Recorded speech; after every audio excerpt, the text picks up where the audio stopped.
Pride. C'était le thème de cet événement mis en place par le gouvernement ce lundi 4 juillet. Pour les non-anglophones, cela signifie fierté. Partie du gouvernement à 21h30, cette marche de la fierté, composée d'une centaine de personnes, s'est rendue jusqu'à la plage près du Del Perro Pier à pied. Et le moins qu'on puisse dire, c'est que l'ambiance était au rendez-vous. Malgré quelques blessés légers, l'événement s'est bien déroulé grâce notamment à la présence de l'hôpital de Pillbox Hills et une limitation de vitesse revue à la baisse dans la zone, mais aussi à l'encadrement apporté par la Merryweather, qui s'est assurée de la sécurité des marcheurs autant que des passants. Organisée en l'honneur de l'Independence Day, la fête nationale américaine, cette marche avait pour but de soutenir les communautés LGBTQ+, dans leur combat et de manière plus générale à prôner la liberté de tous en matière d'orientation sexuelle et d'identité de genre. Un thème qui a créé de l'étonnement chez une partie de la population, notamment dans le choix de la fête nationale pour l'événement. Un geste symbolique fort de la part du gouvernement, donc, qui veut se montrer réactif aux enjeux actuels de la société, et porté par sa ministre de la Communication, June Legend, qui organisait l'événement. Tout à fait. Je pense que tout le monde a joué le jeu, tout le monde est venu plus coloré que jamais, tous ensemble pour soutenir cette belle cause aujourd'hui. Donc ça fait super plaisir. Et en effet, la marche et la fête qui a suivi ont suscité un vrai intérêt par une partie des citoyens, et beaucoup étaient présents en dépit d'une organisation difficile et d'une communication tardive. Un phénomène donc encourageant pour les futurs événements du gouvernement. N'oubliez pas que le gouvernement va organiser encore plusieurs événements là, dans les semaines à venir. Alors restez connectés, restez à l'affût de toute affiche, toute nouvelle qui arrive. Mais il reste cependant compliqué d'affirmer l'origine de ce succès. Cela pourrait être un engouement spécifique au thème choisi et la participation pourrait être moindre sur les futurs événements. Et également, le choix d'annoncer le gain de plusieurs lots de valeur durant l'événement a probablement influencé le taux de participation lui aussi. Donc, si le succès est au rendez-vous, nous pouvons que nous demander est-ce que cela durera?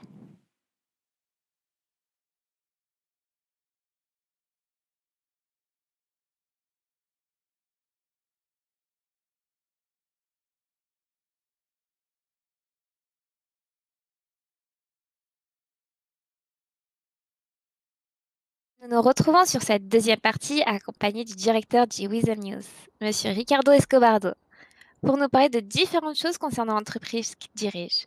En effet, plusieurs choses ont changé et vous avez certainement pu le remarquer. Quelques nouveautés depuis quelques semaines au sein de notre entreprise. Monsieur Escobardo, comment allez-vous?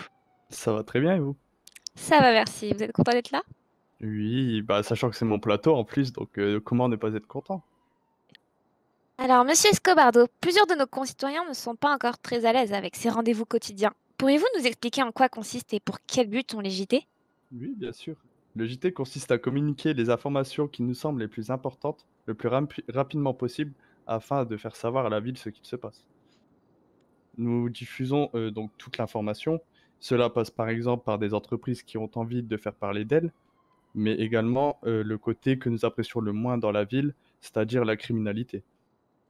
Nous demandons également aux personnes qui sont victimes de cette criminalité de venir témoigner s'ils le souhaitent.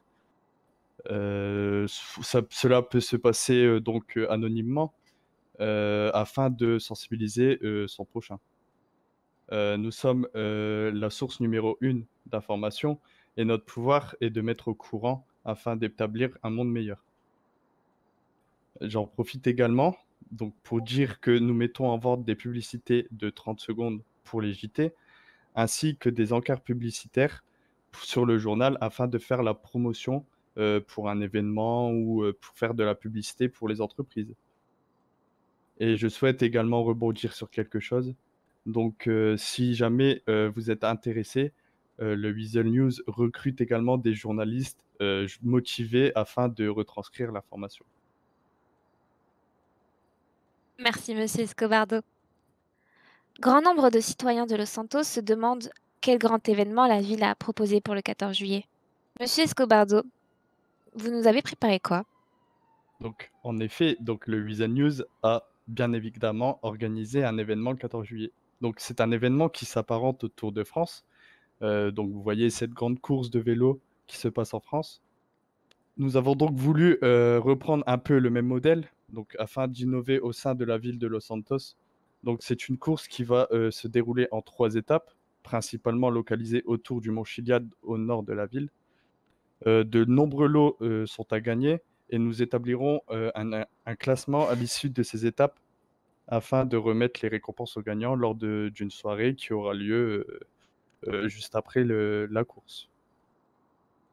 Nous avons également la chance d'avoir de nombreuses entreprises donc, qui ont souhaité collaborer avec nous pour cet événement. Pour ce qui est des tickets, vous pouvez venir nous voir directement en Huizel. Donc les tickets sont vendus au prix de 25 000 $. Et j'aimerais également apporter une petite précision. Donc la course se fera essentiellement en BMX, j'ai bien dit essentiellement en BMX, et nous appelons à tous les participants d'aller s'en procurer un au concessionnaire moto pour le prix de 1 500 $. Ça m'a l'air d'être un bien grand événement. Merci, monsieur Escobardo. Le quotidien du Weasel News, c'est terminé pour ce soir, mais retrouvez-nous très vite pour de nouvelles informations. C'était Akira Soma et bonne soirée à vous.